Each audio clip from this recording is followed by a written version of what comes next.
Leo ni siku ya uponyaji, maana yake leo ni siku ya ibada ya uponyaji. Leo ni siku ya uponyaji, maana yake leo ni siku ya ibada ya uponyaji. Kwenye hii ibada ya uponyaji siku ya leo, ama kwenye hii siku ya uponyaji siku ya leo, nataka tuangalie hali ya miili yetu jinsi inavyotakiwa kuwa. Hali ya miili yetu jinsi inavyotakiwa kuwa. Leo tunaangalia hali ya miili yetu jinsi inavyotakiwa kuwa. Maana yake kiBiblia kuna namna ambavyo miili yetu inatakiwa iwe. KiBiblia kuna namna ambavyo miili yetu inatakiwa iwe, au kulingana na mpango wa Mungu na mapenzi ya Mungu, kuna hali ambayo Mungu alikusudia miili yetu iwe nayo. Kuna namna ambavyo Mungu alikusudia miili yetu iwe na hali fulani ambayo siku ya leo ndio nataka tuiangalie. Biblia imeweka kumbukumbu. Biblia imeweka kumbukumbu kwamba uweza ulikuwa unamtoka Yesu Kristo na kuponya watu. Uweza ulikuwa unamtoka Yesu Kristo na kuponya watu. Nitarudia tena. Biblia imeweka kumbukumbu kuwa Biblia imeweka kumbukumbu kuwa uweza ulikuwa unamtoka Yesu kwenye mwili wake na kuponya watu. Uweza ulikuwa unatoka kwenye mwili wa Yesu na kuponya watu. Na kwa sababu hiyo, watu walikuwa wanataka kumrukia Yesu wamguse ili wapone. Na kwa sababu hiyo, watu walikuwa wanataka kumrukia Yesu, wamguse Yesu ama waguse mwili wa Yesu ili wapone. Lakini pia Biblia imeweka rekodi ya kuwa Biblia imeweka rekodi ya kuwa watu ambao walikuwa wanamgusa Yesu walikuwa wanapona. Watu waliokuwa wanamgusa Yesu walikuwa wanapona. Wagonjwa ambao walikuwa wanamgusa Yesu walikuwa wanapokea uponyaji. Wagonjwa ambao walikuwa wanagusa mwili wa Yesu walikuwa wanapona. Sasa kitu ambacho nataka kila mtu azingatie kabla hatujaenda mbali sana. Kitu ambacho nataka kila mtu akizingatie kabla hatujaenda mbali sana. Kama Biblia imeweka kumbukumbu kwamba watu walikuwa wanamrukia Yesu, wanamgusa alafu wanapona. Kama Biblia imeweka rekodi kwamba watu walikuwa wanamrukia Yesu, wanarukia mwili wake, wanamgusa alafu wanapona, ni dhahiri kwamba ilikuwa hakuna utaratibu maalum wa kumgusa Yesu ili watu wapone. Ilikuwa hakuna utaratibu maalum wa kumgusa Yesu ili watu wapone. Kama Biblia imeweka kumbukumbu kwamba watu walikuwa wanamrukia Yesu, wanarukia mwili wake, wanamgusa ili wapone, ni dhahiri kwamba kulikuwa hakuna utaratibu maalum ya kwamba watu waguse sehemu fulani ya mwili wa Yesu ili wapone. Kulikuwa hakuna utaratibu maalum unaoonyesha kwamba watu walikuwa wanagusa sehemu fulani ya mwili wa Yesu ili wapone. Hawa watu walikuwa wanamgusa Yesu sehemu yoyote ya mwili wake na wanapona. Watu walikuwa wanamgusa Yesu sehemu yoyote ya mwili wake na walikuwa wanapona. Maana yake hii inatupa ufahamu ama inatupa ufunuo, mwili wote wa Yesu ulikuwa una uponyaji.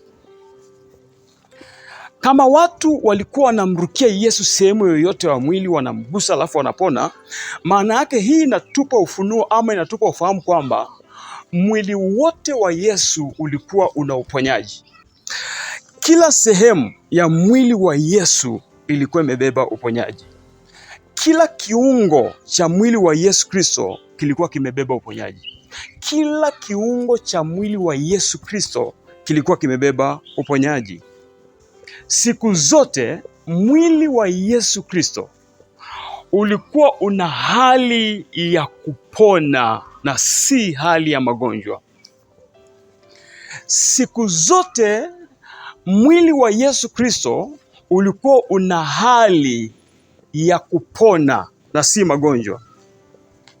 Siku zote au kila siku mwili wa Yesu Kristo ulikuwa una hali ya uponyaji na si kuumwa. Siku zote ama kila siku mwili wa Yesu Kristo ulikuwa una hali ya uponyaji na si kuumwa. Na Biblia inasema au Biblia inamuonyesha Yesu Kristo mwenyewe alisema yeye ni njia. Yesu Kristo mwenyewe alisema yeye ni njia. Na kwa kuwa tunajua pia Biblia inasema kwamba Yesu Kristo ni yeye yule jana na leo hata milele. Kwa kuwa pia tunajua Biblia ama neno la Mungu linasema Yesu Kristo ni yeye yule jana na leo na hata milele. Maana yake ni kwamba Yesu Kristo habadiliki na hata kaa badilike. Maana yake ni kwamba Yesu Kristo habadiliki na hata kaa habadilike. Kama kipindi kila alipokuwa hapa duniani alisema yeye ni njia, maana yake tunapata ufunuo kwamba hata siku ya leo Yesu bado anasema yeye ni njia. Maana yake hata siku ya leo Yesu Kristo anasema bado yeye ni njia. Kwa nini habadiliki? Okay. Yesu Kristo ni njia ambayo kila mtu anatakiwa aifuate kila siku. Yesu Kristo ni njia ambayo kila mtu anatakiwa kila siku aifuate. Au kwa maneno mengine niseme, Yesu Kristo ni mfano. Yesu Kristo ni mfano wetu wa kuigwa. Yesu Kristo ni mfano wetu wa kuigwa kila siku. Nikiwa namaanisha hivi, kama jinsi ambavyo mwili wa Yesu Kristo ulikuwa na uzima kila siku, au kama jinsi Yesu Kristo mwili wake ulikuwa na uponyaji kila siku, na kwa kuwa yeye ni njia na ni mfano wetu wa kuigwa, so kama vile kila siku mwili wake ulivyokuwa na uponyaji, maana yake inatakiwa miili yetu iwe na uponyaji kila siku. Maana yake miili yetu inatakiwa iwe na uponyaji kila siku. Maana yake kila sehemu ya mwili wetu inatakiwa ibebe uponyaji. Kila sehemu ya mwili wetu inatakiwa ibebe uponyaji.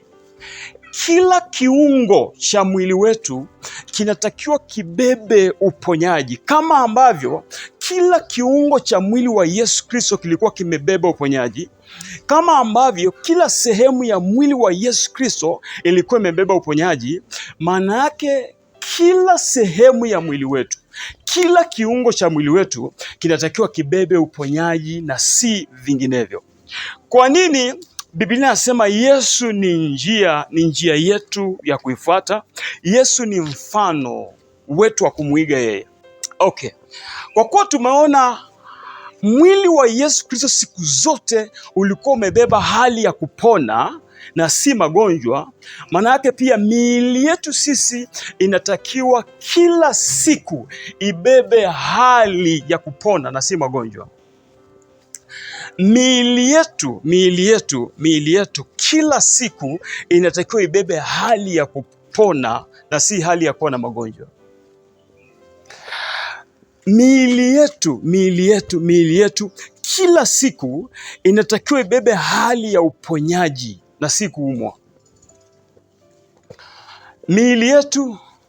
Miili yetu kila siku inatakiwa ibebe hali ya uponyaji na si kuumwa. Manake kwa pointi hizi tunajifunza kwamba tokea mwanzo ama kusudi la Mungu kwenye miili yetu inatakiwa iwe na hali ya uponyaji. Miili yetu inatakiwa iwe na hali ya uzima na si magonjwa.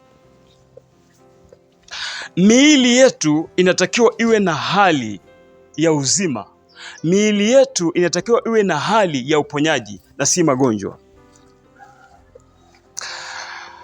Naweza kusema hivi watu wa Mungu, naweza kusema hivi,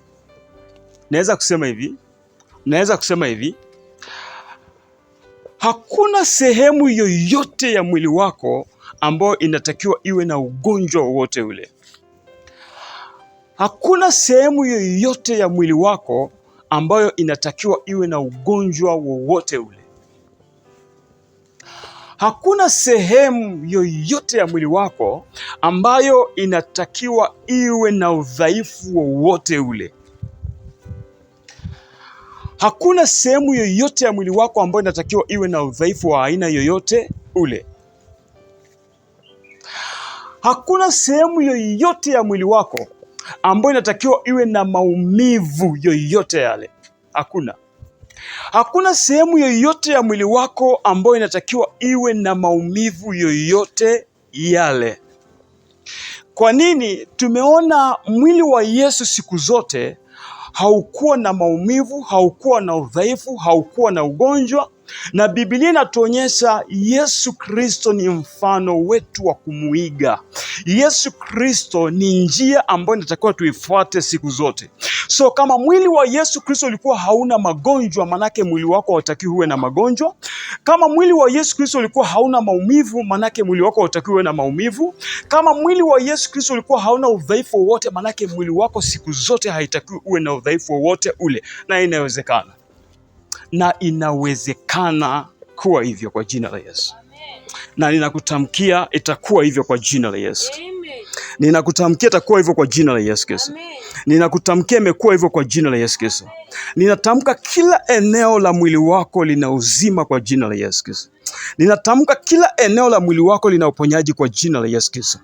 Ninatamka siku ya leo unapokea uponyaji kwenye kila eneo la mwili wako kwa jina la Yesu. Ninatamka unapokea uponyaji kwenye kila eneo la mwili wako. Ninatamka kila ugonjwa kwenye kila eneo la mwili wako unakuacha sasa kwa jina la Yesu. Kila ugonjwa kwenye kila eneo la mwili wako unakuacha kwa jina la Yesu Kristo. Ninatamka kila maumivu kwenye kila eneo la mwili wako unaondoka kwa jina la Yesu. Ninatamka kila maumivu kwenye kila eneo la mwili wako yanaondoka kwa jina la Yesu Kristo. Ninatamka kila udhaifu kwenye kila eneo la mwili wako unaondoka kwa jina la Yesu. Ninatamka kila udhaifu kwenye kila eneo la mwili wako unaondoka kwa jina la Yesu Kristo. Ninatamka tangu siku ya leo unapokea uponyaji kuanzia kwenye utosi wa kichwa chako mpaka kwenye nyayo za miguu. Ninatamka kwa jina la Yesu kuanzia siku ya leo unapokea uponyaji kamili kuanzia kwenye utosi mpaka kwenye uwayo wa miguu yako kwa jina la Yesu. Ninatamka kuanzia siku ya leo umepokea uponyaji kamilifu katika jina la Yesu. Ninatamka kuanzia siku ya leo magonjwa hayatakuonea, hali ya magonjwa haitakuwa sehemu yako. Ninatamka kwa jina la Yesu kuanzia siku ya leo hali ya mwili wako ni hali ya uponyaji tu na sio vinginevyo katika jina la Yesu Kristo. Natamka na imekuwa hivyo. Angalia kitabu cha Mathayo Angalia kitabu cha Mathayo. Mathayo 9:20. Mathayo 9:20. Kumbuka leo ni ibada ya uponyaji.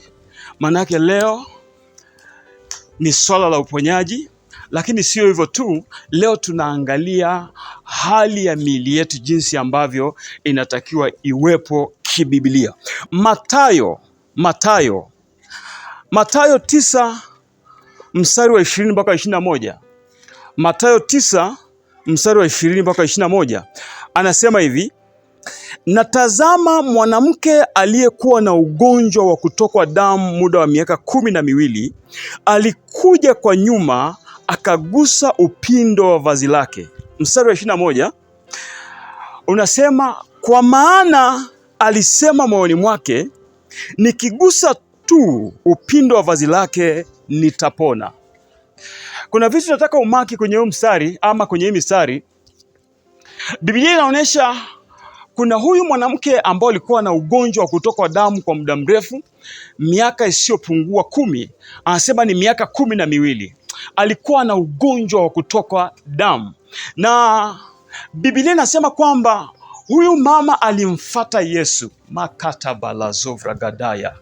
Na alipoenda kwa Yesu, Biblia inaonyesha kwamba huyu mama aligusa upindo wa vazi la Yesu na akapona ugonjwa wake. Sasa nataka uzingatie hichi kitu. Biblia haisemi kwamba huyu mwanamke alimgusa Yesu. Nataka uzingatie hichi kitu kwa sababu kuna kitu nataka nikuonyeshe cha ajabu sana. Biblia haisemi kwamba huyu mwanamke aligusa ama alimgusa Yesu au aligusa mwili wake. Biblia inasema kwamba huyu mwanamke aligusa vazi ama aligusa upindo wa vazi la Yesu Kristo. Nitarudia tena. Biblia haisemi wala ionyeshi kwamba huyu mwanamke alimgusa Yesu ama aligusa mwili wake, bali Biblia inaonyesha huyu mwanamke aligusa vazi ama aligusa upindo wa vazi la Yesu. Manake kwa Kiswahili cha kisasa, manake huyu mwanamke aligusa mavazi ama nguo za Yesu Kristo, na Biblia ina rekodi ama inaweka kumbukumbu kwamba alipogusa lile vazi, alipogusa nguo za Yesu, yule mwanamke alipona kabisa kabisa. Kama huyu mwanamke ambaye alikuwa anaumwa, kama huyu mwanamke ambaye mwili wake ulikuwa katika hali ya magonjwa muda mrefu, alienda akagusa vazi, akagusa nguo za Yesu Kristo, sio mwili, nguo za Yesu Kristo aligusa. My goodness. Kitu gani tunajifunza hapa? Kitu gani Roho Mtakatifu anatuonyesha? Kama mavazi ya Yesu yalikuwa yanaponya watu ambao walikuwa akiagusa, manake tunapata ufunuo mwili wa Yesu Kristo ulikuwa na uponyaji kiasi kwamba ule uponyaji ulikuwa unatiririka kwenye mavazi yake. Tunapata ufunuo kwamba mwili wa Yesu Kristo ulikuwa kwenye hali ya uponyaji kiasi kwamba ule uponyaji ulikuwa unatiririka kwenye mavazi ama kwenye nguo zake. Lakini pia unaposoma Biblia kwenye Matendo ya Mitume ile sura ya 19 mstari wa 11 na wa 12. Unaposoma Biblia Matendo ya Mitume 19 mstari wa 11 na 12, Biblia inatuonyesha pia kwamba kuna wakati mtume Paulo nguo ambazo zilikuwa zinatoka kwenye mwili wake na vitambaa vya mkononi mwake, Biblia inaonyesha vilikuwa vinaponya watu. Matendo ya Mitume 19, 11 mpaka 12, Biblia inatuambia ama tunaonyeshwa pia nguo za mtume Paulo ambazo zilikuwa zinatoka kwenye mwili wake na vitambaa ambavyo vilikuwa vinatoka kwenye mikono yake vilikuwa vinaponya wagonjwa. Manake Paulo naye alikuwa na uponyaji kwenye mwili wake mpaka unatiririka kwenye nguo na handkerchief. Hali ya mwili wa Paulo ilikuwa imejaa uponyaji kiasi kwamba ule uponyaji ulikuwa unatiririka unaenda kwenye mavazi yake. Lakini pia tunaambiwa kwenye Matendo ya Mitume sura ya 5 mstari wa 15 na wa 16. Matendo ya Mitume sura ya 5 mstari wa 15 na wa 16, tunaambiwa pia kivuli cha mwili wa Petro kilikuwa kinawaponya watu. Kivuli cha mwili wa Petro kilikuwa kikiwagusa watu, kinawaponya watu. Manake tunaonyesha kwamba kumbe Petro naye alikuwa ana uponyaji kwenye mwili wake. Petro alikuwa na hali ya uponyaji kwenye mwili wake, mpaka ule uponyaji ulikuwa unatiririkia kwenye kivuli chake. Tunajifunza nini katika mambo haya yote? Tunapata ufunuo kwamba kama jinsi ambavyo miili yao ilikuwa ina uponyaji mpaka inatiririkia kwenye nguo zao, maanake kumbe hali ya miili yetu inatakiwa iwe na uponyaji. Miili yetu inatakiwa ibebe uponyaji, na si uponyaji tu uishie kwenye miili yetu, bali huo uponyaji utiririke mpaka kwenye mavazi yetu. Nitarudia kwa maneno mengine. Kama mwili wa Yesu Kristo, na kama mwili wa mtume Paulo, na kama mwili wa mtume Petro ulikuwa una uponyaji mpaka uponyaji unatiririka kwenye mavazi yao, manake tunajifunza kwamba si kwamba tu miili yetu inatakiwa iwe na uponyaji, si kwamba tu miili yetu inatakiwa iwe na uponyaji, bali tunajifunza kwamba miili yetu inatakiwa iwe na uponyaji, na huo uponyaji mpaka utiririke ama uanze kutiririka kwenye mavazi yetu. Tunajifunza kwamba si kwamba tu miili yetu inatakiwa iwe na uponyaji, bali tunajifunza miili yetu inatakiwa iwe na uponyaji kiasi kwamba uponyaji uanze kutiririka kwenye mavazi yetu. Ninatamka kwa jina la Yesu Kristo, mwili wako utadumu kuwa na uponyaji mpaka utatiririka kwenye kila eneo la maisha yako. Kama mwili wa Yesu Kristo, mwili wa mtume Paulo, mwili wa mtume Petro ulikuwa umejaa uponyaji mpaka unatiririka kwenye mavazi yao, hiyo pointi tukiipanua, maana yake ni kwamba miili yetu inatakiwa iwe na uponyaji kiasi kwamba uponyaji uanze kutiririka kwenye kila kitu kinachotuhusu. Miili yetu inatakiwa iwe na uponyaji mpaka uponyaji uanze kutiririka kwenye kila kitu kinachotuhusu. Manake naweza kasema hivi, mtu wa Mungu, hali ya uponyaji wa vitu vyako unategemea hali ya uponyaji ya mwili wako.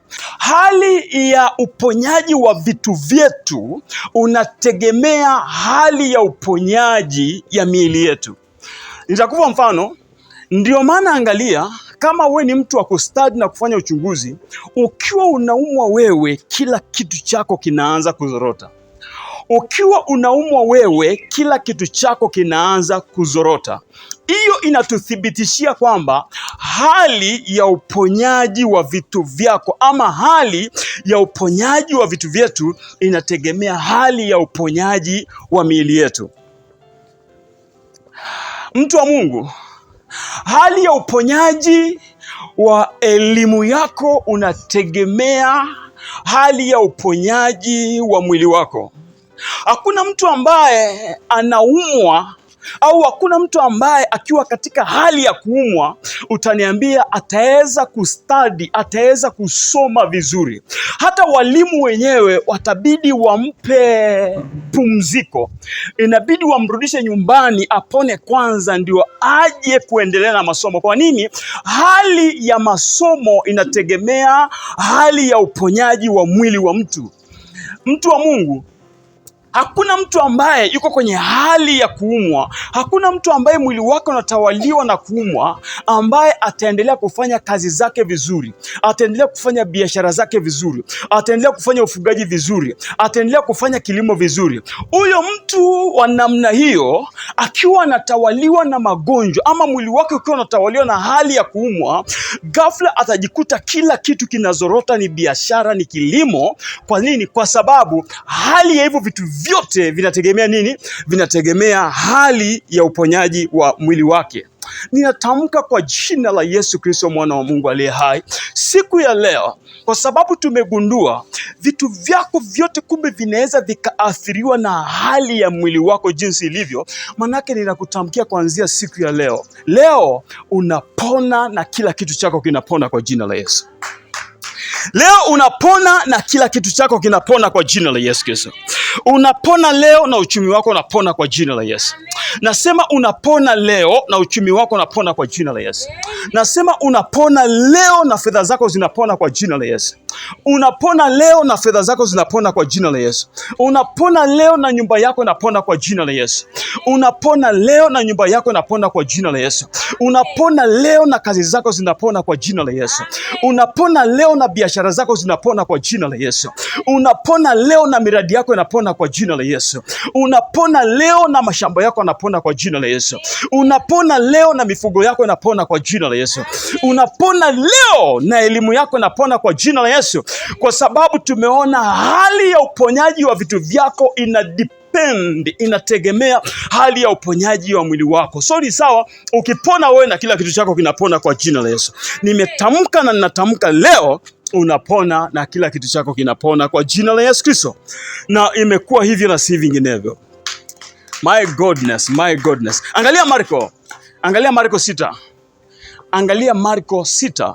Leo ni ibada ya uponyaji, leo ni uponyaji, na tunaangalia kipengele hali ya miili yetu jinsi inavyotakiwa iwe. Na nilitangulia kusema kwamba kuna namna Mungu alikusudia miili yetu iwe, kuna namna Mungu alikusudia hali ya miili yetu iwepo. Na wale ambao tumeanza pamoja, I believe kabisa kwamba umeshaanza kuona mwili wako unatakiwa uweje na mwili wako usiweje. Marko 6:55 na 56. Marko 6:55 na 56, ila nitasoma mstari wa 56 kwanza. Marko sura ya ngapi? Sura ya 6 mstari wa 55 mpaka 56.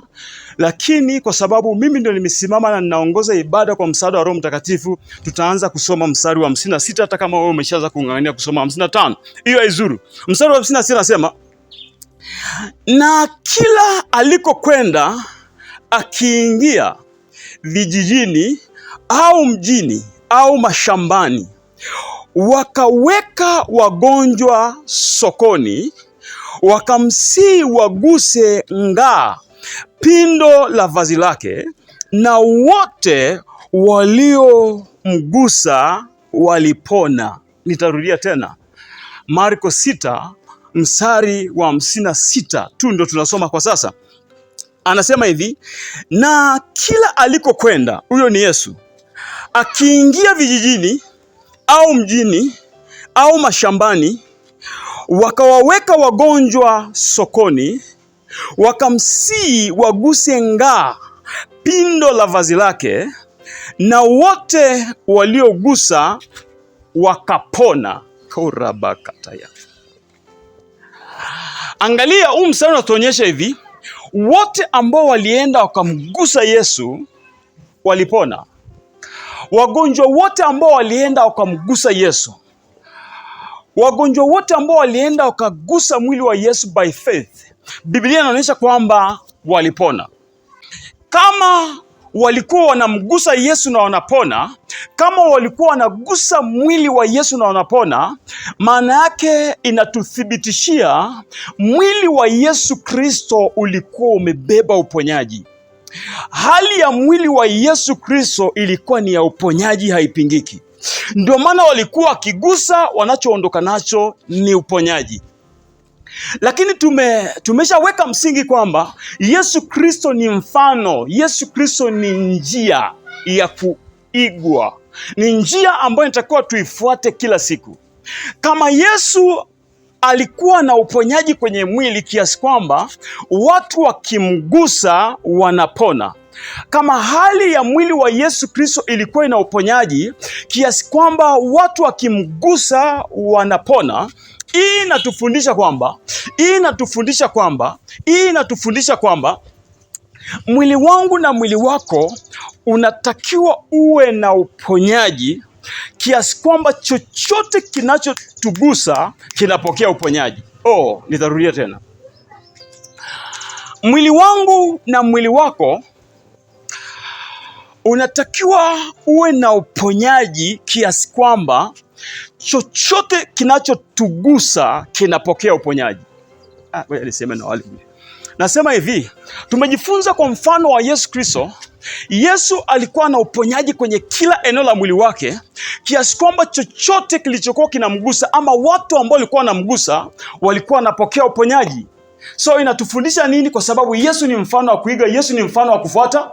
Hii inatufundisha kwamba mwili wangu na mwili wako wewe unatakiwa uwe na uponyaji, kiasi kwamba chochote kinachotugusa kinapokea uponyaji. Mwili wangu na mwili wako unatakiwa uwe na uponyaji, kiasi kwamba chochote tunachokigusa ama chochote kinachotugusa kinatakiwa kipokee healing, kinatakiwa kipokee uponyaji. Oh, kasoda balaha savragadaya eleska varade baliada. Mtu wa Mungu, kwa maelezo haya, mwili wangu na mwili wako unatakiwa uwe na uponyaji, kiasi kwamba mtu yoyote akitugusa anapokea ufungulivu na sio sisi kufungwa. Amen. Oh, magaros kabala devele kitabaya ela kasaba.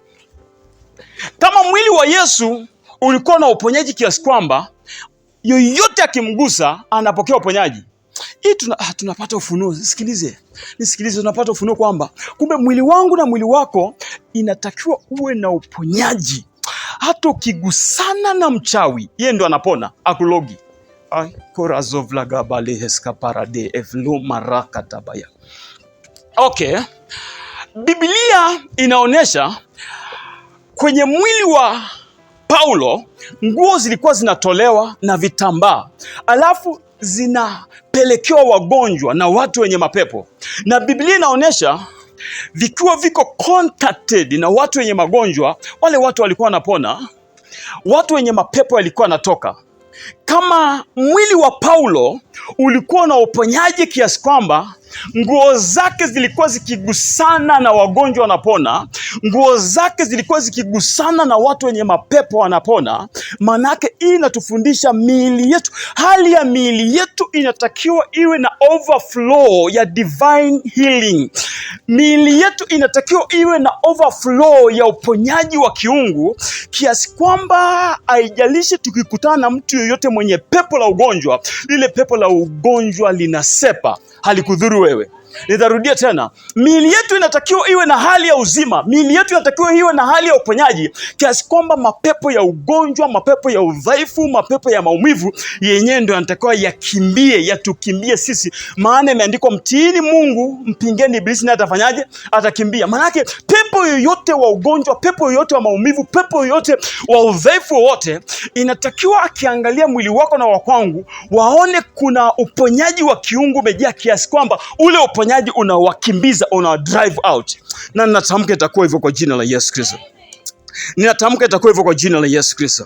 Angalia Isaya. Nataka tuombe. Naenda fast, nataka tuombe. 10 kamili tunaanza ibada yetu, alafu mpaka 11 pale tunaanza kulilipua. Prayer. Nataka tupige prayer sana. Okay, Isaya 53 mstari wa 4 na 5. Isaya 53 mstari wa 4 na wa 5. Ninaamini kabisa kuna mtu hapa ameshaanza kuelewa hali ya mwili wake inatakiwa iweje. Kuna mtu hapa ninaamini ameshaanza kuelewa Mungu alikusudia hali ya mwili wake iweje. Kuna mtu naamini ameshaanza, kuna familia zimeshaanza kuelewa, wameshaanza kuelewa kwamba mapenzi ya Mungu kwenye hali za miili yao inatakiwa iweje. Isaya 53 mstari wa 4 na wa 5. Anasema hivi, mstari wa 4: hakika ameyachukua masikitiko yetu, amejitwika huzuni zetu, lakini tulimzania ya kuwa amepigwa na Mungu na kuteswa. Mstari wa 5: bali alijeruhiwa kwa makosa yetu, alichubuliwa kwa maovu yetu, adhabu ya amani yetu ilikuwa juu yake, na kwa kupigwa kwake sisi tumepona. Angalia mstari wa 4. Mstari wa 4 anasema hivi, hakika ameyachukua masikitiko yetu, amejitwika huzuni zetu, lakini tulimzania kuwa amepigwa na Mungu na kuteswa. Mstari wa 4 unasema hivi, hakika ameyachukua masikitiko yetu. Emsema hakika ameyachukua masikitiko yetu. Emsema hakika ameyachukua masikitiko yetu. Emsema hakika ameyachukua masikitiko yetu. Nataka niwasikie mpaka kule barabarani. Emsema hakika ameyachukua masikitiko yetu. Okay. Neno masikitiko kwenye mstari linamaanisha magonjwa. Neno masikitiko kwenye mstari linamaanisha magonjwa. Neno masikitiko kwenye mstari linamaanisha magonjwa. Kwa hiyo anaposema hakika ameyachukua masikitiko yetu, maana yake anatuambia hakika ameyachukua magonjwa yetu. Na hii ilitokea zaidi ya miaka 2000 iliyopita. Maana yake tunaweza kusema hivi, Yesu alishachukua magonjwa yetu. Kulingana na Isaya 53:4, Yesu Kristo alishachukua magonjwa yetu. Kwa hiyo hatuna sababu ya kuendelea kuwa na magonjwa. Hatuna sababu ya kuendelea kuwa na magonjwa. Kulingana na Isaya 53:4, Yesu Kristo alishachukua magonjwa yetu ili mimi na wewe tusiwe na magonjwa tena. Kulingana na Isaya 53:4, Yesu Kristo alishachukua magonjwa yetu ili mimi na wewe tusiwe na magonjwa tena. Yesu Kristo alishachukua magonjwa yetu ili miili yetu isiwe katika hali ya magonjwa tena. Yesu Kristo alishachukua magonjwa yetu ili miili yetu isiwe katika hali ya magonjwa tena. Yesu Kristo alikubali kuchukua adhabu ya magonjwa, udhaifu na maumivu yote, ili mwili wangu na wako usikae ama usichukue adhabu ya magonjwa na maumivu na udhaifu wa kila namna. Kwa sababu kulingana na kibibilia magonjwa ni punishment. Kibibilia magonjwa ni adhabu, maumivu ni adhabu, udhaifu ni adhabu. Isaya 53 mstari wa 4 inatuonyesha Yesu alikubali kuchukua adhabu ya magonjwa yetu, adhabu ya udhaifu, adhabu ya maumivu, ili mwili wangu na wakwako usikubali kupokea adhabu ya magonjwa na maumivu tena. So hivi vina function kwa wewe kupata maarifa kama haya ninayokupa, kwa sababu Biblia inasema watu wangu wanaangamizwa kwa kukosa nini? Maarifa. Lakini ukishakuwa na maarifa kama haya, huwezi kukubali kwamba uendelee kukaa kwenye maumivu na magonjwa, wakati neno la Mungu ambalo lidanganyi linasema kwamba Yesu Kristo alishachukua magonjwa yetu. Ninaamini siku ya leo utaondoka na ufahamu na maarifa ya kiungu ambayo yatakuwa yanaamsha hasira ya kiungu ndani, kiasi kwamba hutakubali kuendelea kukaa kwenye magonjwa na maumivu yoyote yale tena. Okay. Kulingana na Isaya 53:4 ambayo tumesoma, kama Yesu alishachukua magonjwa yetu, manake hakuna sababu ya mtu yoyote tena kuendelea kukaa kwenye magonjwa, kwa sababu Yesu alishachukua magonjwa.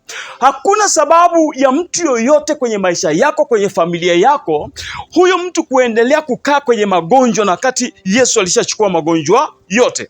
Isaya 53:4 tusome tena nikuonyeshe kitu kingine.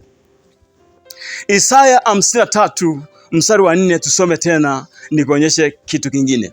Anasema hivi, hakika ameyachukua masikitiko yetu, amejitwika huzuni zetu.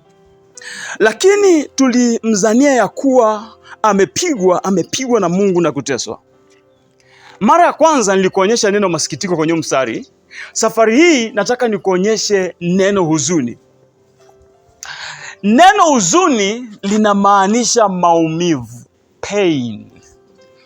Neno huzuni linamaanisha maumivu, pain.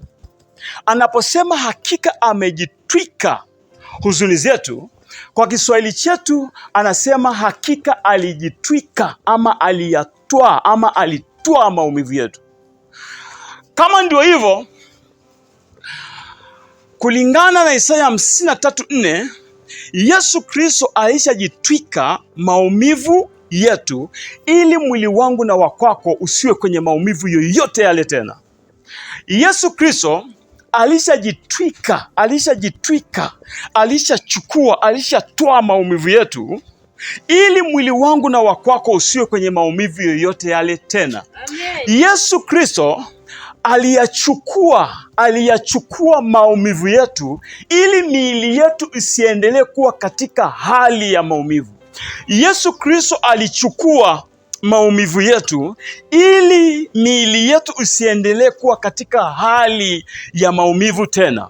Manake Biblia inatuonyesha si kwamba Yesu alichukua magonjwa tu, bali Yesu alichukua pia pamoja na maumivu ya magonjwa na maumivu mengine yote, ili kwamba kila mwanadamu hali ya mwili wake iwe katika hali ya kutokuwa na maumivu na magonjwa. Nami ninatamka kuanzia siku ya leo, mwili wako hautahudhuria magonjwa, mwili wako hautahudhuria maumivu tena kwa jina la Yesu Kristo. Manake hii ikupe ufahamu, ikupe ufunuo. Unaporudi nyumbani kwako kwenye familia, uwe mlinzi wa familia yako. Usikubali mtu yote kwenye familia yako aonewe na maumivu, aonewe na magonjwa, na wakati Biblia ya Mungu ambaye unamwamini, unamtumaini wewe, imesha kuambia Yesu alishachukua hayo matakataka. Angalia kitabu cha Matendo ya Mitume 10:38. Angalia kitabu cha Matendo ya Mitume 10:38. Aseni, naona familia zenu zinaenda kuishi kwenye afya ya kiungu kila siku kwa jina la Yesu Kristo. Ninaona familia zenu, watu kwenye familia zenu, maumivu na magonjwa yakiwaondoka. Ninaona hali za miili ya watu kwenye familia zenu zinabadilika, zinakuwa nzuri kwa jina la Yesu Kristo. Matendo ya Mitume 10:38.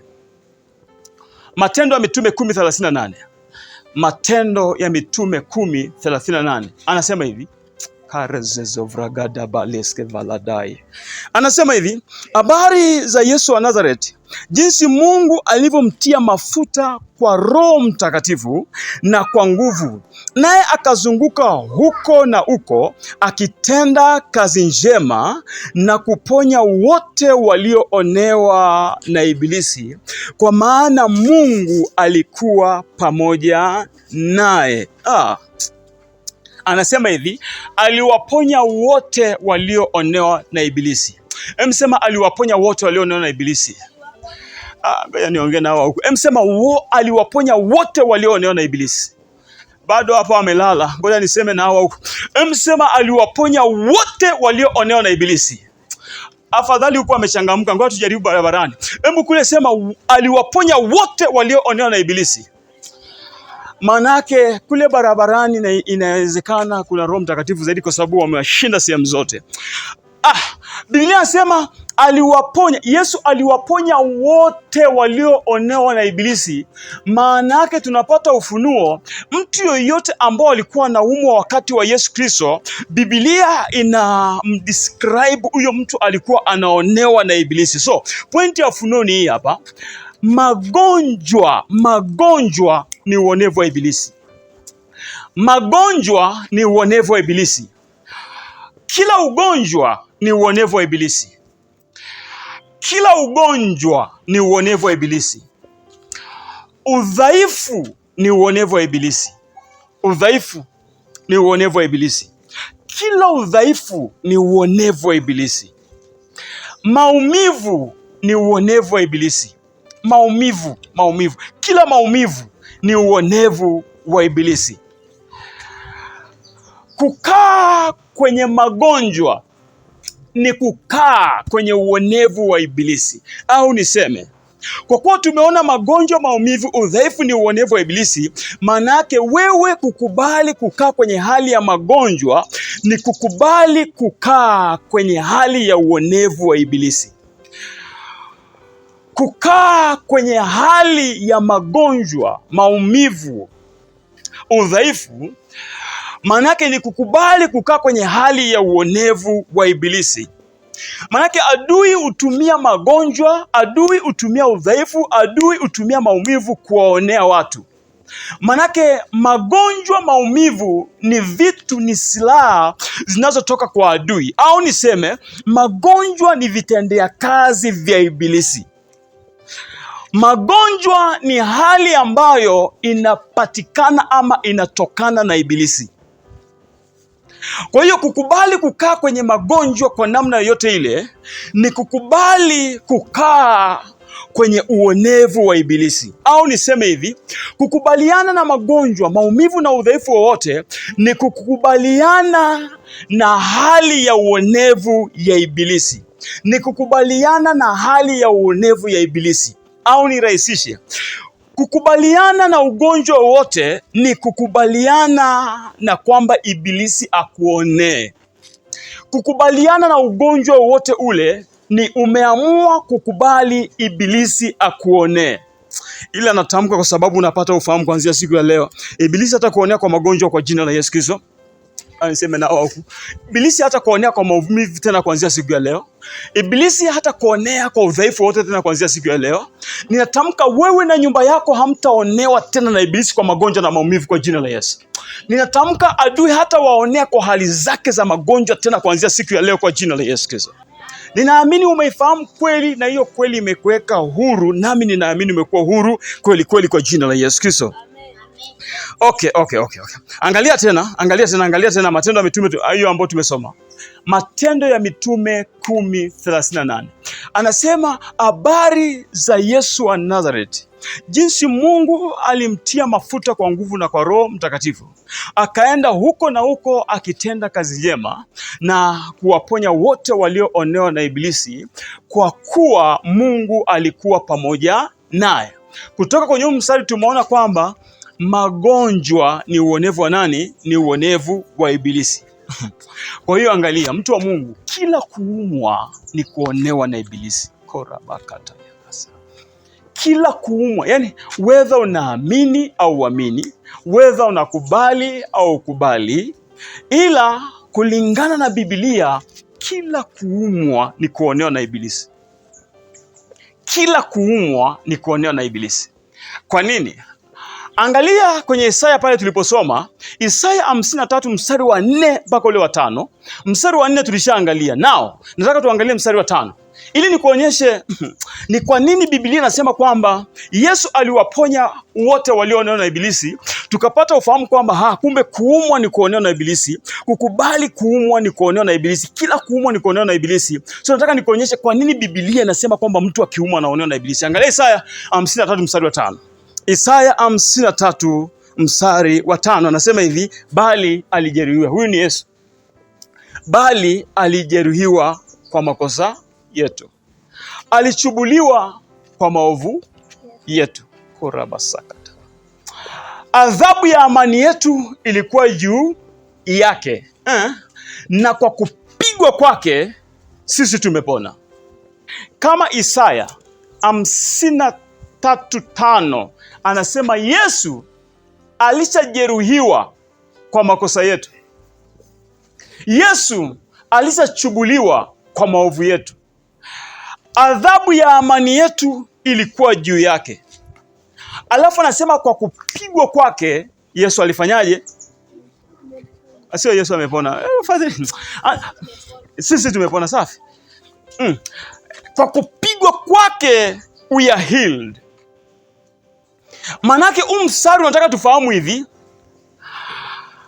mapigo ya Yesu Kristo yalilipa gharama ya uponyaji wako. Parozevele kapalade. Mapigo ya Yesu Kristo yalilipa gharama ya uponyaji ya kila mtu kwenye maisha yako ama kwenye familia yako. Gharama ya uponyaji wako wewe Yesu Kristo alishailipa kwa kukubali yeye kupigwa. Gharama ya uponyaji wako wewe Yesu Kristo alishailipa kwa kukubali yeye kupigwa.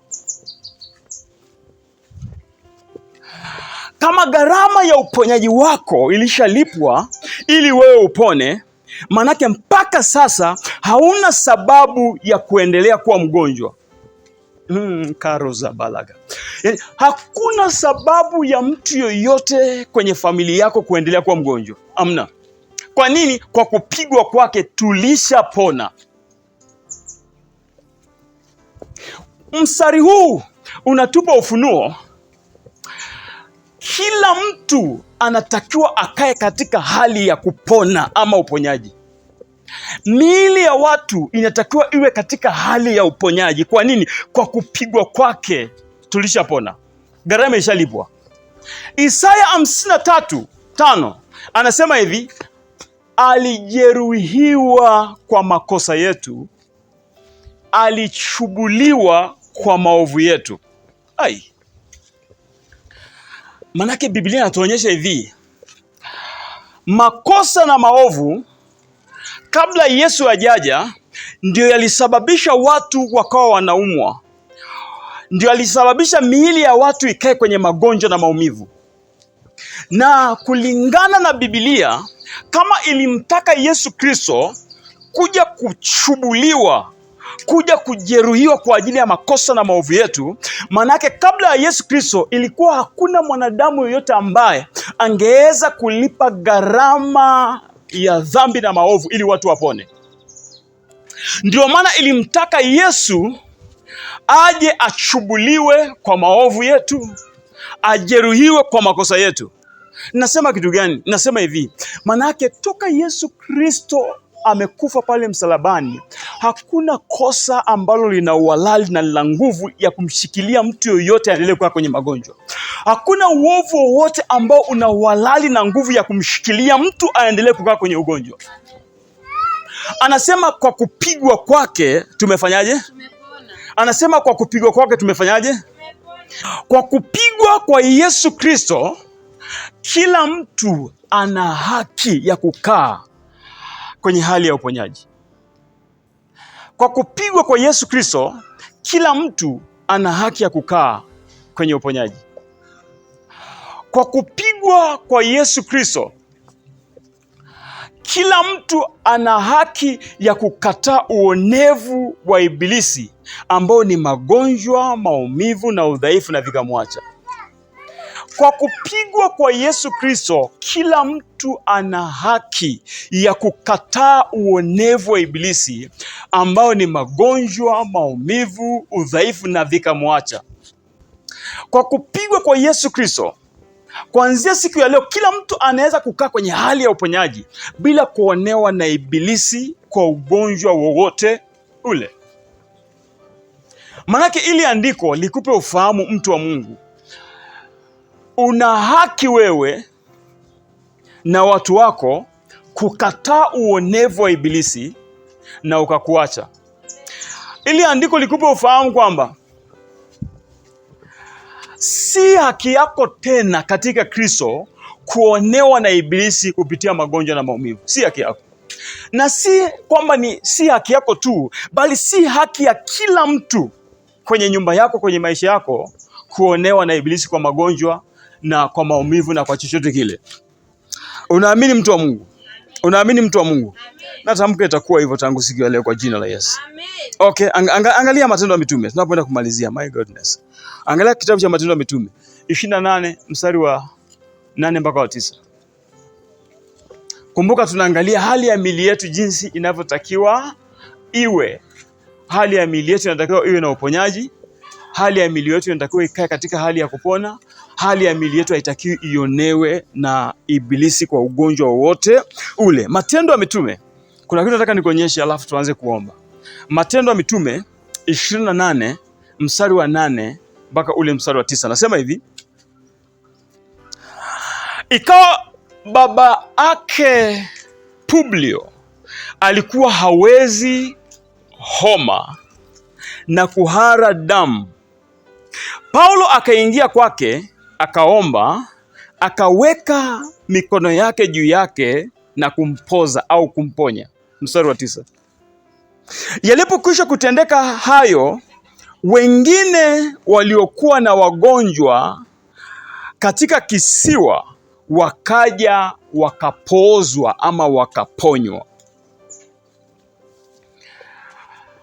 Kwa wasomaji wa Biblia, unajua ilikuwa ni safari ya Paulo kutoka Israeli ama kutoka Yerusalemu kwenda Rumi kwa Kaisari. Na Biblia inaonyesha ama historia inaonyesha Paulo alipokuwa safarini, kile chombo chao ambacho walikuwa wanatumia kwenye bahari kiliharibika. Kwa siku ya leo tunaweza kusema ile boti ama ile meli ambayo walikuwa wanatumia ilipata ajali, ikaharibika, ikasambaratika, na ikabidi wasimame ama waweke kambi, waweke pause kwenye kisiwa kimoja kinachoitwa Melita. Na walipokuwa wanakaa pale, na Biblia inaonyesha ama historia inaonyesha walikaa sio chini ya miezi 3. Walipokuwa wamekaa pale, Biblia inaonyesha kuna watu walikuwa wanaumwa magonjwa hatarishi sana. Na Biblia inasema kwamba Paulo aliomba ama aliwaombea, akaweka mikono yake juu yao, wakapona. Na alianza kumwombea na kumponya baba wa bwana mmoja ambaye alikuwa ni kiongozi ama ni mkuu kwenye kile kisiwa, ambaye alikuwa anaitwa Publio. Biblia inaonyesha Paulo alipomwombea yule baba mmoja, alipopona, wengine ambao walikuwa na wagonjwa kwenye kile kisiwa, Biblia inasema wakaanza kuwaleta wagonjwa na Paulo akawaombea, wakapona wote. Maana yake ni kwamba Paulo aliwaponya wagonjwa wote. Paulo aliponya magonjwa yote. So tunajifunza nini? Tunajifunza kwamba kila mtu anaweza akapona anapomjia Mungu. Amen. Kila mtu anaweza kupona. Manake uponyaji wa kimungu ni kwa ajili ya kila mtu, hauna ubaguzi. Uponyaji wa kimungu ni kwa ajili ya kila mtu, hauna ubaguzi.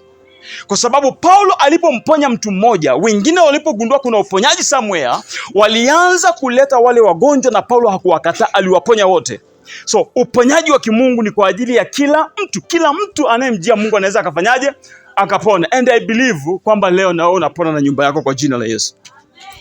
Lakini kama aliponya magonjwa mbalimbali ama kama aliponya magonjwa yote, manake tunapata pointi ya ufunuo, hakuna ugonjwa usioponyeka kwa Mungu. Hakuna ugonjwa usioponyeka kwa Mungu. Hakuna ugonjwa usiotibika kwa Mungu. Hakuna ugonjwa usiokuwa na tiba kwa Mungu. Kwa Mungu ambaye ninamhubiri na kumtumikia, kila ugonjwa una tiba, kila ugonjwa unaponyeka.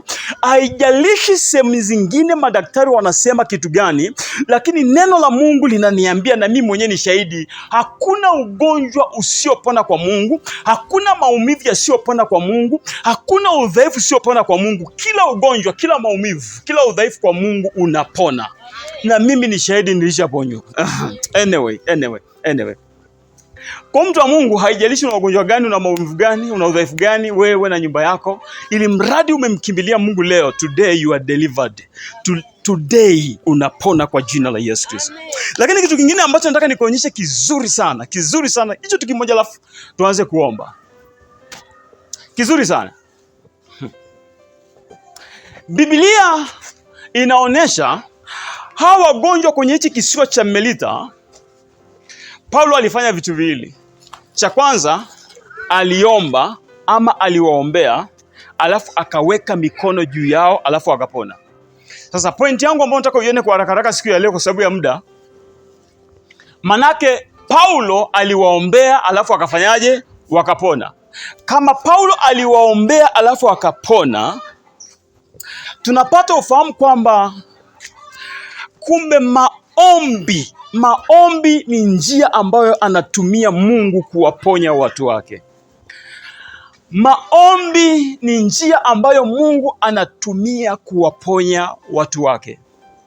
Maombi yana uwezo wa kuponya kila ugonjwa, kila maumivu, kila udhaifu. Kama Paulo, na tunapomtaja Paulo, ujue ni kati ya wasomi. Ni watu waliosoma sana, sio alikuwa mjinga. Sio Paulo hakuwa mjinga, hakuwa mbumbumbu, alikuwa ni mtu aliyesoma sana. Kwa siku za leo angewekwa kwenye kundi la watu ambao ni magenius.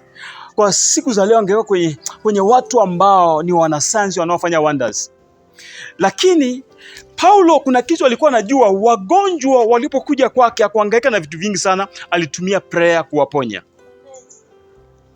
kama Paulo, mtu msomi, Paulo ambao alikuwa anatokewa na Yesu na malaika wanaongea, Paulo ambaye alishafika kwenye mbingu ya tatu, na naamini wewe hujafika hata hapo kwenye anga, lakini alitumia prayer kuponya watu. Manake hii inatufundisha, mtu wa Mungu, kati ya kitu cha kuthamini sana kwenye maisha yako ni prayer. Kati ya kitu cha kuthamini, kati ya kitu cha kujali kwenye maisha yako ni maisha ya maombi. Kati ya kitu cha kujali na kukilinda kwenye maisha yako ni maisha ya maombi. Maisha ya maombi ya kumaanisha yanaweza kumfanya mtu akakaa kwenye hali ya uponyaji. Maisha ya maombi ya kumaanisha yanaweza akamfanya mtu hali ya mwili wake ikakaa katika uponyaji na sio kwenye magonjwa. Maisha ya maombi ya kumaanisha yanaweza yakaifanya familia moja ikaepukana na utumwa na uonevu wa magonjwa, ikakaa kwenye hali ya uponyaji siku zote za maisha yao. Maisha ya maombi ya kumaanisha ni ya kulinda sana, manake hali ya uponyaji wako pia inaamuliwa na hali ya maisha ya maombi yako. Watu wa Mungu, niwaambie kitu ambacho nimekihakikisha kwenye maisha yangu, sio kusoma kwenye Biblia tu. Hakuna mtu yoyote ambaye akiamua kwa kumaanisha kukaa kwenye prayer bila kukata tamaa, ambaye hatafunguliwa kutoka kwenye ugonjwa wowote, kutoka kwenye udhaifu wowote, kutoka kwenye maumivu yoyote. Nirudie kwa maneno mengine.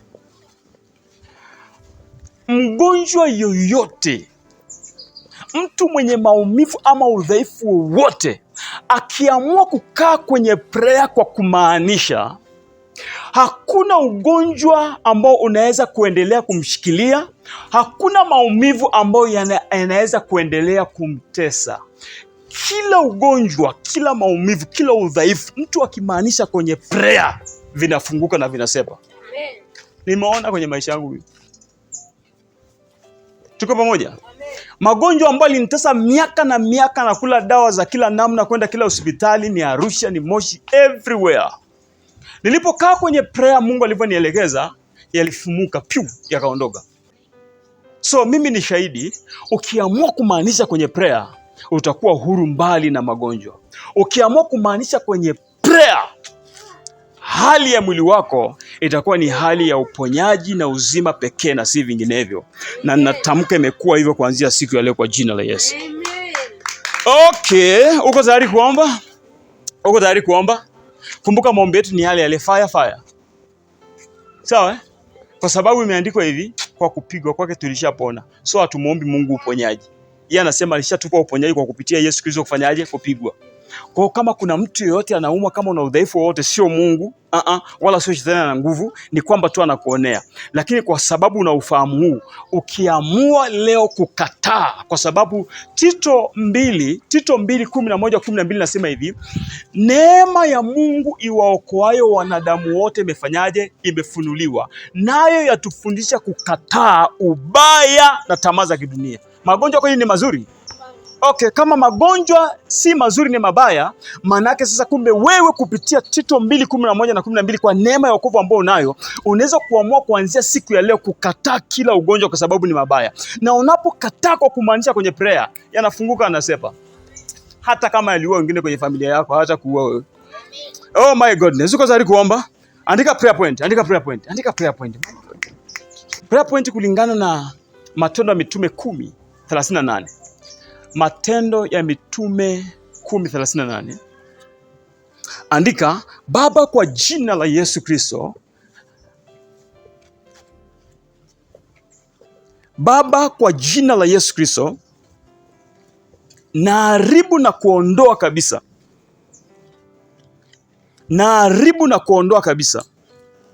kila roho inayonionea kwa maumivu na magonjwa yoyote yale kwenye kila eneo la mwili wangu. Baba, kwa jina la Yesu Kristo, naharibu na kuondoa kabisa kila roho inayonionea kwa maumivu na kwa magonjwa yoyote yale kwenye kila eneo la mwili wangu. Hiyo ni prayer point. Manake ukiomba kwa kumaanisha hii prayer point inadili na ugonjwa wote, maumivu yoyote kwenye eneo lolote la mwili wako hata usipotaja. Zozivreheska varada valu ebreheska balaeska baya. Umeshamaliza kuandika au nirudie tena? Baba, kwa jina la Yesu Kristo, naharibu na kuondoa kabisa kila roho inaonionea kwa maumivu na kwa magonjwa yoyote yale kwenye kila eneo la mwili wangu. Andika kama ninavyokuelekeza, ina maana Wakristo koravasikavalades. Baba, kwa jina la Yesu Kristo, naharibu na kuondoa kabisa kila roho inaonionea kwa maumivu na kwa magonjwa yoyote yale kwenye kila eneo la mwili wangu. Nikasema hiyo prayer point ukiomba kwa kumaanisha inadili na kila ugonjwa, kila udhaifu, kila maumivu kwenye kila eneo la mwili wako bila hata kutaja. Sasa tunaomba hapa sasa hivi, alafu na kuomba ukienda nyumbani saa 6 tena nenda kaliamshe. Andika hizi prayer point, sawa? Uwe na benki ya prayers. Ukiwa nyumbani zitumie kuomba, zirudie na kurudia. Saa 6 ukiamka usipige miayo, vuta daftari, alafu anza kuomba. Sawa? Kuna siku ndawafundisha umuhimu wa kuomba masaa hayo. Simama basi juu tuanze, tulianzisha. Nataka kila mtu awe busy kuomba, kila mtu awe busy kuomba. Nisikilize, kama ni wewe unaumwa hapa, elekeza ya maombi mahali unaumwa, mahali una maumivu, elekeza. Usiwaze sio nilishaenda kuombea sehemu nyingine, nilishatumia dawa, wewe achana nayo, hiyo sina kazi nayo. Na kama una mgonjwa nyumbani pia, yoyote sawa, wakati unaomba hapa, elekeza hii prayer kule kwako. Unajua mahali anaumwa, elekeza pale. Haribu na kuondoa hiyo roho ya maumivu na magonjwa. Utakuja na ushuhuda hapa. Uko tayari? Sema Baba, kwa jina la Yesu Kristo. Sema Baba, kwa jina la Yesu Kristo. Sawa sawa na Matendo ya Mitume 10:38, ninaharibu na kuondoa kabisa kila roho inaonionea kwa maumivu na kwa magonjwa yoyote yale kwenye kila eneo la mwili wangu. Baba, kwa jina la Yesu Kristo, sawa sawa na Matendo ya Mitume 10:38, ninaharibu na kuondoa kila roho inaonionea kwa maumivu na kwa magonjwa yoyote yale kwenye kila eneo la mwili wangu. Baba, kwa jina la Yesu Kristo, naharibu na kuondoa kila roho inaonionea kwa maumivu na kwa magonjwa yoyote yale kwenye eneo lolote la mwili wangu. Baba, kwa jina la Yesu Kristo, ninaharibu kila roho, ninaharibu na kuondoa kila roho inaonionea kwa maumivu na kwa magonjwa yoyote yale kwenye eneo lolote la mwili wangu. Baba, kwa jina la Yesu Kristo, kwa jina la Yesu Kristo, ninaharibu na kuondoa kabisa kila roho inaonionea kwa maumivu na kwa magonjwa yoyote yale kwenye eneo lolote la mwili wangu. Nataka kila mtu awe busy. Pray, omba, maanisha umekuja na maumivu yoyote hautarudi nayo. Umekuja na ugonjwa wote hautarudi nayo. Kuna mgonjwa yoyote ambao unamwombea utamkuta yuko salama. Kuna yoyote anoteswa na maumivu yoyote, ukienda utamkuta yuko salama. Shakatabaya eruza blagada sakada elema arazuzi kabrahaska valakataya ela kasabra ela kabaya kata ezuvre helema ankatabaya ezuka talu evrisaka bale enemaskaba. Usiusikilize mwili, kuna saa mwili hautaki, usiusikilize. We pray, omba, fungua kinywa. Kazubra hala gadevia egosa elema elekoza vragataya.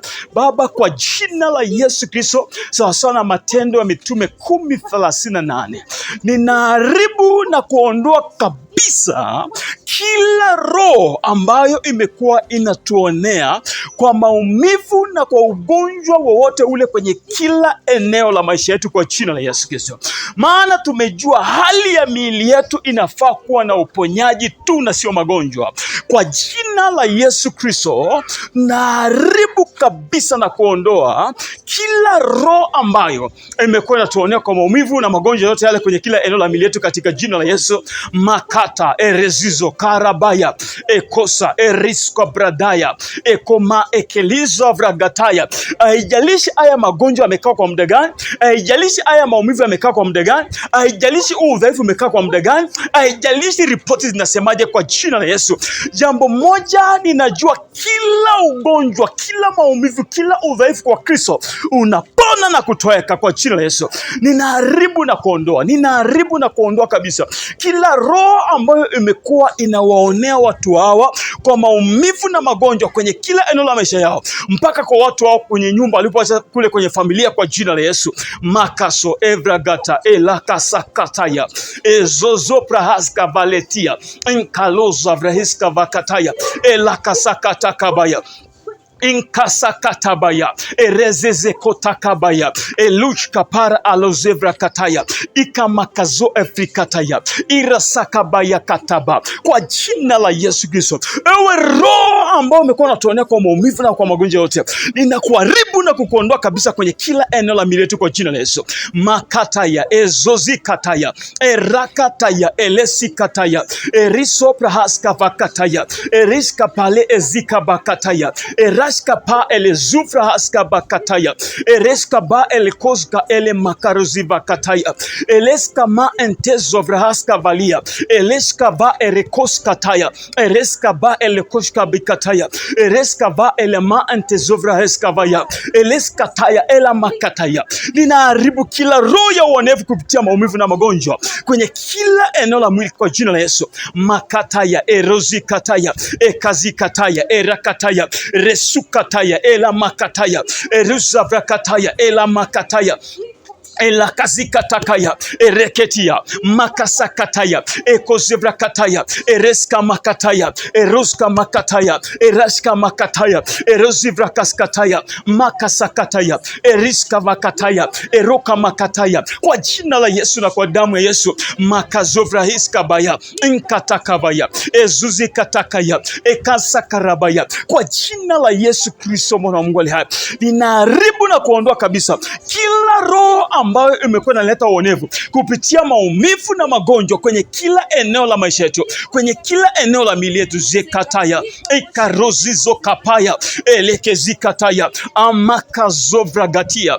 elezizakataya inkasakataya erosikamakataya erushavrakataya izakamakataya erosavragataya ekazikamakataya eriskomakarakatataya ejavrakataya izakatakaya erezubrakizakataya emakasakataya ezuzibrahaska vagada elakasakataya erikisikataya. Kwa jina la Yesu Kristo ninaharibu na kuondoa kila roho ambayo imekuwa inatuonea kupitia maumivu na magonjwa yote kwenye kila eneo la miili yetu kwa jina la Yesu.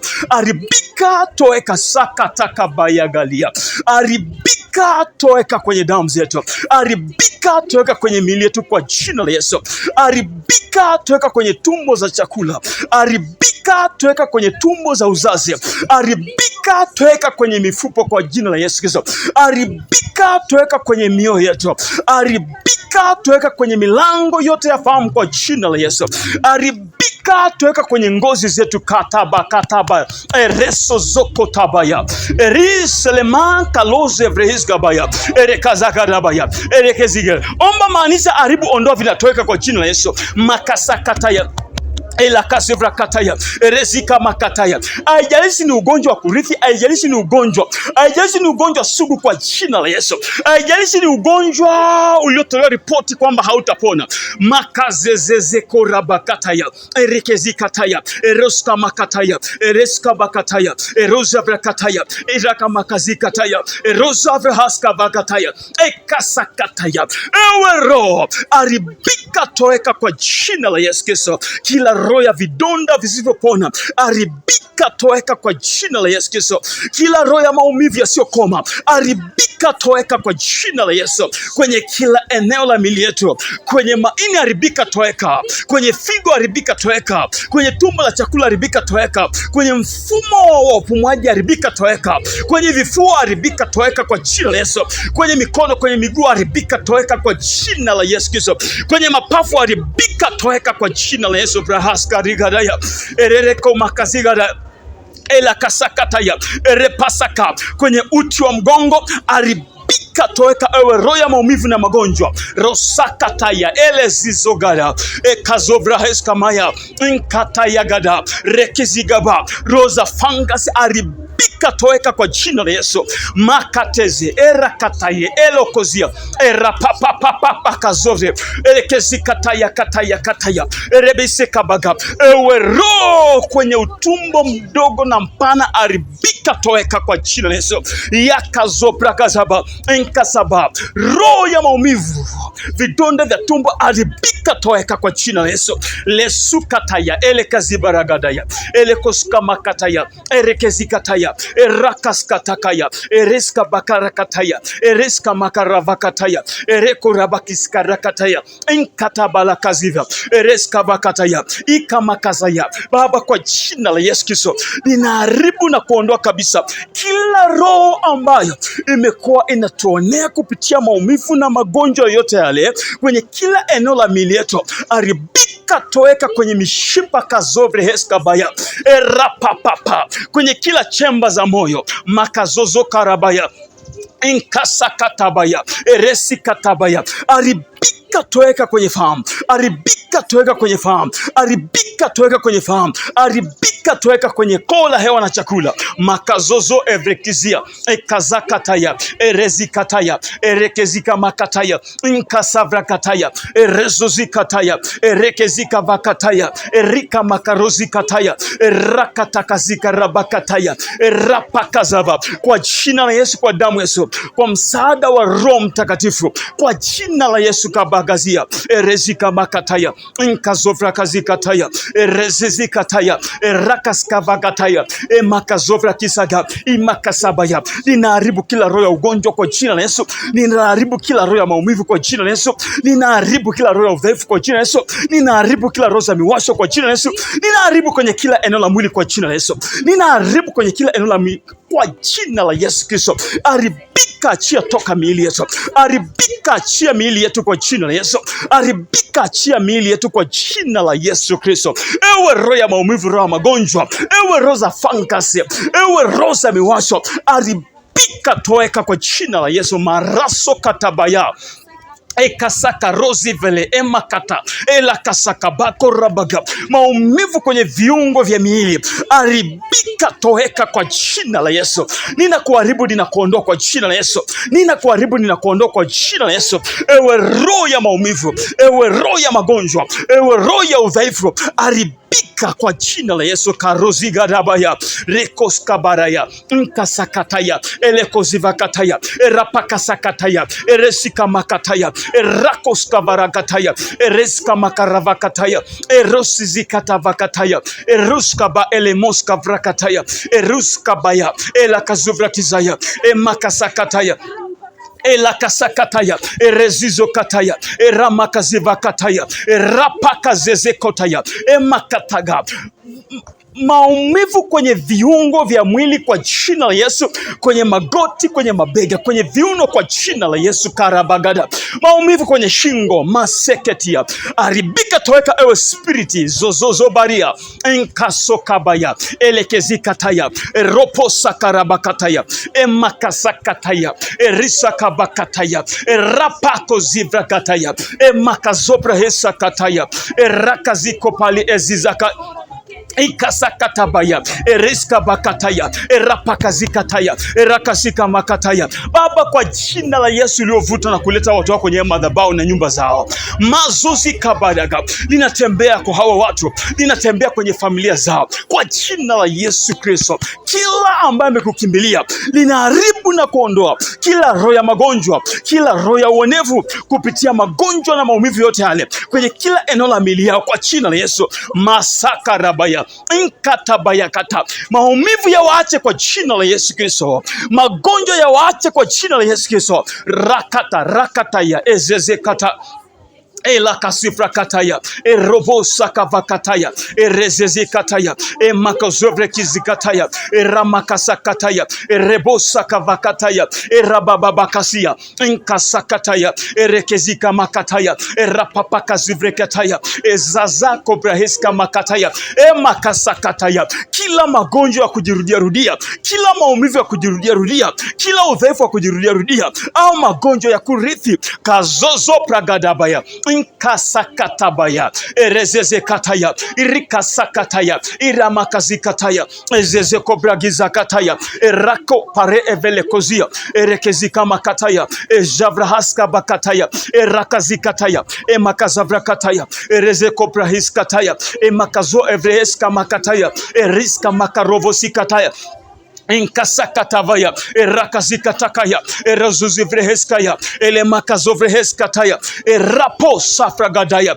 emakasakarava erezuzikataya emakasakataya erobosakarivakataya erapapapapakaze erekezezezozikaya emakasozobragize inkasovragataya erapapapakazia erekezika brakasikataya elekezika makataya ezaprakataya inkasavragada. Kila ugonjwa unaokuja kwa mashambulizi ya ndoto rapakazikataya ezezekotabaya erakamasikataya epakasaba ikasavrakata, imeandikwa kwa kupigwa kwake sisi tumepona. Ewe roho ya maumivu, roho za miwasho, ewe roho za fangasi na magonjwa, kwa jina la Yesu haribika, toeka. Una haki ya kisheria, huna mamlaka ya kuwa kwenye eneo lolote la miili yetu kwa jina la Yesu, kwa sababu kwa kupigwa kwake sisi tumepona, kwa sababu imeandikwa, hakika aliyachukua magonjwa yetu, amejitwika maumivu yetu. Lakini tulimzania kuwa amepigwa na Mungu na kuteswa, bali alijeruhiwa kwa makosa yetu, alichubuliwa kwa maovu yetu. Adhabu ya amani yetu ilikuwa juu yake, na kwa kupigwa kwake sisi tumepona. Maana yake hatuna sababu ya kuumwa, hatuna sababu ya kuwa kwenye magonjwa. Ewe roho ya magonjwa, roho ya maumivu, haribika, toeka kwa jina la Yesu. Haribika, toeka kwa jina la Yesu. Tunakuharibu, tunakuondoa. Shakarabakataya mama kozevrekitia ekasakatakaya rakosakataka, haribika, toeka kwenye kila kinachotuhusu kwa jina la Yesu. Mazozozovrakasia elekezikataya rapakasaba. Ewe roho ya maumivu na magonjwa ambao umekuwa na kuhamisha na kufelisha watu, kwa jina la Yesu Kristo tunakuharibu, tunakuondoa. Masofrakataya erekezikataya arozivrakataya erakasikarakataya erapapakazakataya erikosakarabakataya eruskabakaravakataya eriska makavraheskataya erisko va alama ezekataya eriska va olove evlikataya erekozika makazia erapakazevreheskataya erabababakazia erekezika makataya erakasika vakataya erapapapakazozo erekezika rabakataya eraska ba elemeskataya erapapapakaya eresika makataya kwenye kila eneo la mwili wetu, kwenye kila eneo la roho, nafsi na mwili, kwa jina la Yesu Kristo zavrakataya erapakizakataya ekasakavrakataya erapakataya erapakataya. Lipuka, haribika, toeka kwa jina la Yesu. Lipuka, haribika, toeka kwa jina la Yesu. Lipuka, haribika, toeka kwa jina la Yesu Kristo. Lipuka, haribika, toeka kwa jina la Yesu Kristo. Lipuka, haribika, toeka kwa jina la Yesu. Lipuka, haribika, toeka kwenye miili yetu zakataya erezezeze kobaya ekatakaya erekezikataya erobosakarakataya emakasakarakataya erobosakapragadaya inkazovrakataya erekezikataya erapapakazikataya ereskavakataya erapapakazakataya ereskavakalakataya erapakazo efreketika makataya Ekasakatakaya, erobosakabakataya, emakazupra haskavalia, erapapapakazezia, erakazika makarokozikataya, erapapapakazikataya, erekezika makarovosikarakataya, erapapakazakarakataya, erezizikatavragazikataya, erapapapakozevregezikataya, erapakazizekozevrahaskeveketia, erakazakataya, inkozevrekizia, erapakazikataya, erapapakazovrekitaya, irakazika makataya.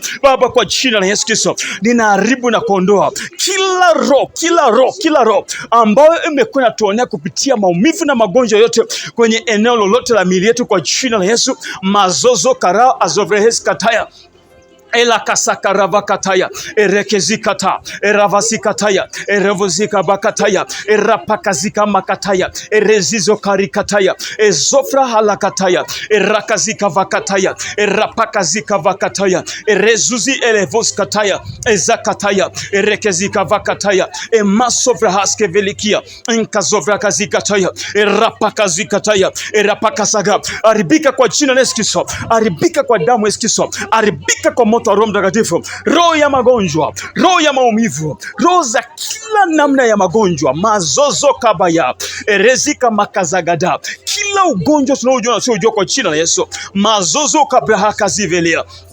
inkasakavakataya, erepekezikataba, ili kamakazava. Tunakukataa, tunakuharibu, kwa sababu tumejua kwa neno la Mungu hali ya miili yetu inapaswa kuwa ya uponyaji. Kazozopea, erakazika makazia, erekezika bakataya, eraska vakataya, emakasakataya, erekezika makataya, eroska varakataya, imakasakataya, ereziza zakatakaya, erekezika vakataya, emakasakataya. Aribu, ondoa, inaondoka kwa jina la Yesu. Aribu, ondoa, inaharibika na inatoweka kwa jina la Yesu. Kila roho ya maumivu, kila roho ya ugonjwa, haijalishi umekaa muda gani ugonjwa, haijalishi au maumivu yamekaa muda gani, kwa jina la Yesu Kristo. Ni kwenye tumbo la chakula, ni kwenye tumbo la uzazi, kwa jina la Yesu. Ni kwenye moyo, everywhere. Kazozo pragadaya, elekezea kila sehemu ya mwili, makazobra. Popote pana ugonjwa, popote pana maumivu, popote pana dosari ya giza, kwa jina la Yesu Kristo, ewe roho, tunakuharibu, tunakuondoa, tunakuharibu, tunakuondoa, tunakuharibu, tunakuondoa, tunakuharibu, tunakuondoa, tunakuharibu, tunakuondoa, tunakuharibu, tunakuondoa. Aribika, toweka kwa jina la Yesu. Aribika, achia kila eneo la miili yetu, aribika kwa jina la Yesu. Imeandikwa miili yetu ni hekalu la Roho Mtakatifu. Masoso kabaya, ekasakatakaya, eresikabakataya, erezezekota, makazikata, erekezigakataya, erakajivrakazikataya, erakazika makataya, erabakaskavragataya, inkasakatakaya, erekezizakataya, erakaskavakataya, erabaskovalikataya, erakazivrakataya. Ninakuharibu kwa jina la Yesu. Makasavrakataya, ninakuharibu kwa jina la Yesu. Roho ya maumivu na magonjwa na udhaifu wa kila namna, javrakatakaya, emprekezika vakataya, erezizikataya, erekozika makataya, erekazika makataya, erobosakala bakataya, erekezika rakataya, inkazovra kaziva kataya, erikaskataka vakataya, ereuska vakatakaya, erepakazikataya, erisofra kadabaya, ikamakataya kada, inkasakatabaya. Ewe ugonjwa, ewe roho ya ugonjwa, unaotumia ugonjwa wote, unaotumia hali yoyote, unaotumia mabadiliko yoyote, kwa jina la Yesu Kristo ninakuharibu, haribika, toeka. Bazozotaya, ekezikataya, arazovrakataya, ezazazazaza, erekezika babakazovrehesika, ekozovrakataya, ezamakataya, elakazozepea, erepekeziza, erekezuzikataya, elezuzibayakata, ekarozivaya, erekezizagabaya, ekamakasikataya, ekezivrakataya. Una sekunde moja mbili, maanisha karobozo. Sekunde moja mbili, kozaza, epraga, ezaga, emaya, elozi, evraga, elezuzi, arago, eprehesa, karabaga. Kwa Mungu kila ugonjwa unatibika.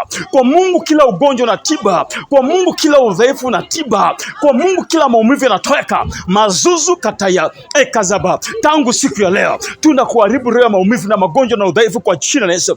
Tunakataa eneo lote la miili yetu kuwa na ugonjwa na udhaifu na maumivu yote kwa jina la Yesu. Masoko balagadia, ezabragadaba, katika jina la Yesu Kristo sema amen. Majekedibasa. Ninatamka imekuwa kama ulivyoomba kwa jina la Yesu. Ninatamka imekuwa kama ulivyoomba. Ninatamka kila roho ya maumivu imetoka kwenye kila eneo la mwili wako. Ninatamka kila roho ya maumivu imetoka kwenye kila eneo la mwili wako. Ninatamka kila roho ya magonjwa imetoka kwenye kila eneo la mwili wako. Ninatamka kila roho ya udhaifu wowote kwenye kila eneo la mwili wako imetoweka. Ninatamka toka siku ya leo mwili wako umepokea hali ya uponyaji. Ninatamka kuanzia siku ya leo mwili wako utakuwa kwenye hali ya uponyaji tu. Ninatamka kila uonevu wa ibilisi umetoweka kwa jina la Yesu Kristo. Ninatamka kuanzia siku ya leo ibilisi hata kuonea kwa ugonjwa wote tena. Ninatamka kuanzia siku ya leo ibilisi hata kuonea kwa maumivu yote tena. Ninatamka kuanzia siku ya leo adui hata kuonea kwa udhaifu wote tena. Ninatamka kuanzia siku ya leo umebarikiwa kwa baraka ya uzima. Ninatamka kuanzia siku ya leo umebarikiwa kwa baraka ya uponyaji kuanzia kwenye utosi mpaka kwenye nyayo za miguu yako. Ninatamka utadumu kukaa kwenye hali ya uponyaji kwenye kila eneo la maisha yako siku zote. Ninatamka kwa jina la Yesu Kristo, imekuwa hivyo na si vinginevyo. Baba, asante kwa uponyaji wa leo. Asante kwa ibada ya leo. Asante kwa maelfu ambao umewaleta. Asante kwa ajili ya kila familia ambao umeileta. Asante kwa ajili ya kila mtu ambao umemleta. Asante kwa ajili ya kila mtoto ambao umemleta. Umewaleta ili wapokee uponyaji, nao wamepokea uponyaji kweli kweli. Umewaleta ili wabadilishie hali za miili yao, nao umewabadilishia kweli kweli. Hali za miili yao na familia zao zimekuwa ni hali za uponyaji na sio magonjwa. Baba, upokee heshima kwa miujiza. Baba, upokee heshima na utukufu kwa uponyaji. Baba, upokee heshima na utukufu kwenye kila hali ambayo imebadilika katika jina la Yesu Kristo. Amen.